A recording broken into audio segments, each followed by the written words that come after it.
Why a hand gesture has South Korean companies on edge when players made their avatars laugh, talk or give the OK sign. In Lost Ark they clicked an icon featuring a gesture that might have appeared benign to many, an index finger nearly touching a thumb, but some of Lost Ark's users began claiming in August that the gesture was a sexist insult against men, and they demanded its removal.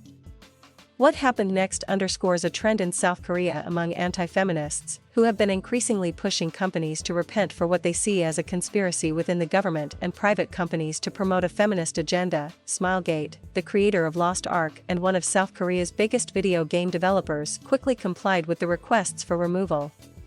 The company removed the icon from the game and vowed to be more vigilant about policing game-unrelated controversies in their products. A gender war has been unfolding in South Korea for years, pitting feminists against angry young men who feel they're being left behind as the country seeks to address gender inequality. Now, though, the latest development in this war is reaching a fever pitch. Since May, more than 20 brands and government organizations have removed what some see as feminist symbols from their products after mounting pressure. At least 12 of those brands or organizations have issued an apology to placate male customers. Anti-feminism has a years-long history in South Korea, and research suggests that such sentiments are taking hold among the country's young men.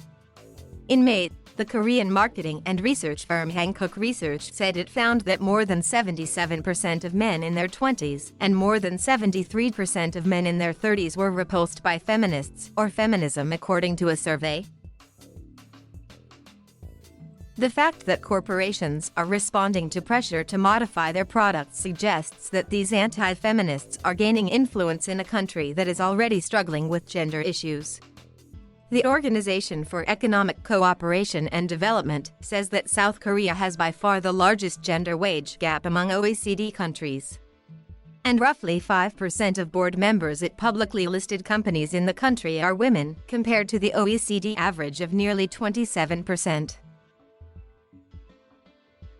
A suspicious sausage that online firestorm that has spread across South Korea's corporate landscape kicked off in May with a simple camping advertisement. GS25, one of the country's biggest convenience store chains, released an ad that month enticing customers to order camping food on their app, promising free items as a reward.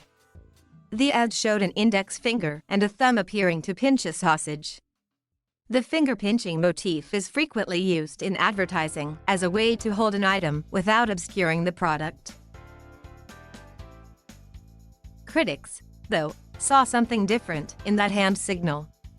They accused it of being a code for feminist sympathies, tracing the use of the finger-pinching motif to 2015, when the symbol was co-opted by Megalia, a now-defunct feminist online community, to ridicule the size of Korean men's genitals.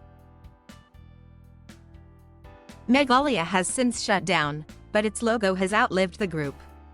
Now anti-feminists are trying to purge South Korea of its existence. GS25 removed the hand symbol from the poster. But critics still weren't satisfied, and began trawling the advertisement for other feminist clues. One person pointed out that the last letter of each word featured on the poster, emotional camping must-have item, spelled Megal, a shorthand for Megalia when read backward. GS25 removed the text from the poster, but that still wasn't enough. People theorized that even the moon in the background of the poster was a feminist symbol, because a moon is used as the logo of a feminist scholar organization in South Korea. After revising the poster multiple times, GS eventually pulled it entirely, just a day after the campaign launched. The company apologized and promised a better editorial process. It also said it reprimanded the staff responsible for the ad and removed the marketing team leader. The online mob had tasted success, and it wanted more. Other companies and government organizations soon became targets.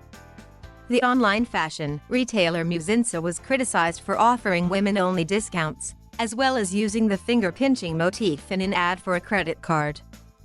The company defended the use of that motif as a neutral element regularly used in advertising, and said its discount program was meant to help expand its small female customer base.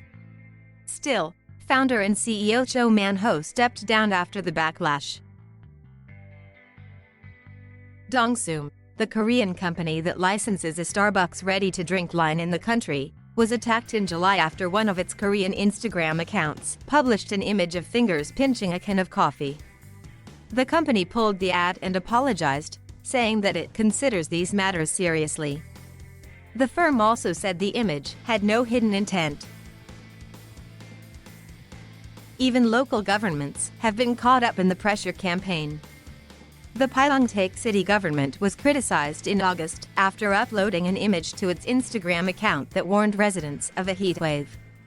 It used an illustration of a farmer wiping his forehead, and critics noticed that the farmer's hand was shaped similarly to the finger pinch. How deeply did infiltrate? One person wrote on MLB Park, an internet forum used primarily by men. Another person shared contact information for the city government, encouraging people to flood their channels with complaints. The image was later removed from the Instagram account. Gender wars. At the core of the anti-feminist campaign is a widespread fear among young men that they are falling behind their female peers, according to Professor Park Ju-yeon, professor of sociology at Yonsei University.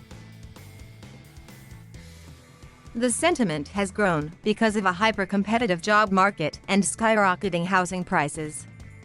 The government has also rolled out programs in recent years to bring more women into the workforce. Proponents of those programs have said they're necessary for closing gender gaps, but some men have worried they give women an unfair advantage. Another compounding factor: unlike women, men in South Korea have to complete up to 21 months of military service before they're 28 years old. A sore point for some men who feel unfairly burdened. Anti-feminists have also taken umbrage with President Moon Jae-in, who, when elected in 2017, promised to be a feminist president. Moon pledged to fix the systemic and cultural barriers that prevented women from participating more in the workforce. He also vowed to address sexual crimes in the wake of the global #MeToo movement. This year's corporate pressure campaign adds another complication, as brands weigh the possible fallout.